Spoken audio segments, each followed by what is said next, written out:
ওর বউ পরকিয়া করতেছে এটা জানতে পেরে গত বছর আমার ফ্রেন্ড সাব্বির ট্রাই করে। ভালো করে পড়াশোনা করেন তাহলে একদিন মেয়েরা আপনার পিছনে পাগল হয়ে যাবে। সমাজের দেওয়া সবচাইতে নিকৃষ্টতম সবচেয়ে খারাপ অ্যাডভাইস হচ্ছে যেটা আমার ফ্রেন্ড সাব্বিরকে সবসময় তার বাবা মা দিত। সাব্বির ছোটবেলা থেকে খুবই ভালো স্টুডেন্ট ছিল, এসএসসি তে গোল্ডেন, এইচএসসি তে গোল্ডেন, মেডিকেলে চান্স পায়, তারপর ডাক্তার হওয়ার পরে বাবা মায়ের সিদ্ধান্তে একটা সুন্দর মেয়েকে বিয়ে করে। সংসার ঠিকঠাকই যাচ্ছিল, হুট করে একদিন তার ওয়াইফ যে ভার্সিটিতে মাস্টার্স করতেছিল সেই প্রফেসরের সাথে ক্লাসরুমে কথায় খুব বাজে হবে। আর আমার সেই ফ্রেন্ড সাব্বির যে পুরো স্টুডেন্ট লাইফে কোনো মেয়ের দিকে তাকায়নি, কারোর সাথে প্রেম করে নাই, সে এখন টাকা নিয়ে স্কুল কলেজের মেয়েদের পিছনে দৌড়ায় প্রেম করার জন্য।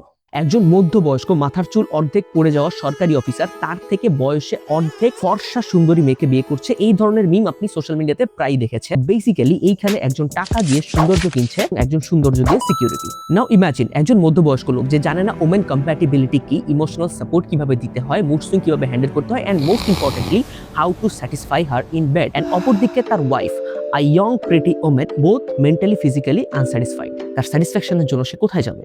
এক্স্যাক্টলি পরকীয়ার প্রথম ধাপ। আর সেই মধ্যবয়স্ক এস্টাবলিশ সরকারি অফিসার যে তার সারাটা জীবন পার করে দিয়েছে ক্যারিয়ার এবং পড়াশোনা করতে গিয়ে, আপনার কি ধারণা সে একটা সুন্দরী বউ পাইলে স্যাটিসফাইড? এবার যেহেতু তার পকেটে টাকা আছে, সে সেইটা করতে উদ্ধত হবে যেটা সে তার কলেজ লাইফ এবং ভার্সিটি লাইফে করতে পারে নাই। First step of sugar daddy culture. এটা কোনো জেন্ডার স্পেসিফিক গল্প না, it's a story of human brain.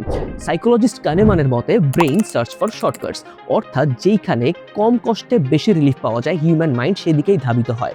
এটা কোনো ব্যক্তিগত পাপের গল্প না, ইটস আ সোশ্যাল সিস্টেম। আর উপর থেকে ভদ্র বেশধারী আমাদের এই সমাজ ভিতর থেকে কতটা নোংরা এটা জানতে চাইলে সিগমন্ড ফ্রয়েডের লেখা সিভিলাইজেশন অ্যান্ড ইটস ডিসকন্টেন্ট পড়ে দেখতে পারেন। সমাজকে দেখার পার্সপেক্টিভটাই চেঞ্জ হয়ে যাবে। একবার একটা ইন্টারভিউতে বলেছিলাম, পরকিয়া নির্মূল করতে চাই, তাহলে যার ইচ্ছা আছে তাকে আপনি কোনোভাবে আটকাতে পারবেন। কিছু মানুষ কিন্তু থাকে যারা মেন্টালি পলিগ্যামি। আপনি যদি চ্যাটজিপিটি কে বলেন that you are cheating your partner, সে কিন্তু সরাসরি আপনার বিরোধিতা করবে না। এর কারণ দুইটা: এক, সে আপনাকে অফেন্ড করতে চায় না; দুই, সে হিউম্যান ডাটার উপর ট্রেইনড একটা এআই বট। সে দেখছে অনেক হিউম্যানই সেম কাজ করছে, সো তার কাছে কিন্তু এটা নর্মাল।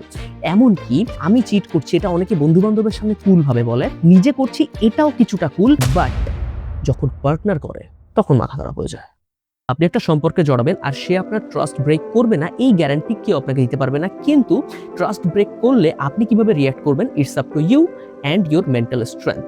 আপনি নিজের ক্ষতি করলে শুধু আপনার নিজেরই ক্ষতি হবে। দেখেন, আই নো কষ্ট হয়, ভালোবাসা, আবেগ, অধিকার, অহংকার সব একসাথে কাজ করে।